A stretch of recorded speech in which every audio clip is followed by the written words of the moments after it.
किसी की दुआ एक बिजनेस को आसमान पर पहुंचा सकती है। अहमद एक कामयाब बिजनेसमैन था, मगर दिल का बेहद नर्म। एक दिन दफ्तर जाते हुए उसने देखा कि एक बूढ़ी औरत सड़क किनारे रो रही है। अहमद रुका, पूछा, अम्मा क्या हुआ? बूढ़ी बोली, बेटा 3 दिन से चूल्हा नहीं जला। अहमद ने फौरन नोट निकाले, राशन दिलवाया और कहा, अम्मा अब फिक्र मत करी।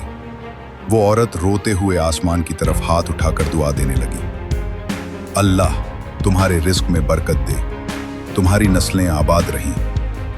कुछ दिन बाद अहमद का एक बड़ा बिजनेस डील पेंडिंग था जो बार बार फेल हो रहा था। अचानक कॉल आई, मुबारक हो अहमद साहब, कॉन्ट्रैक्ट आपको मिल गया है। अहमद मुस्कुराया और दिल ही दिल में बोला, ये उस अम्मा की दुआ का कमाल है।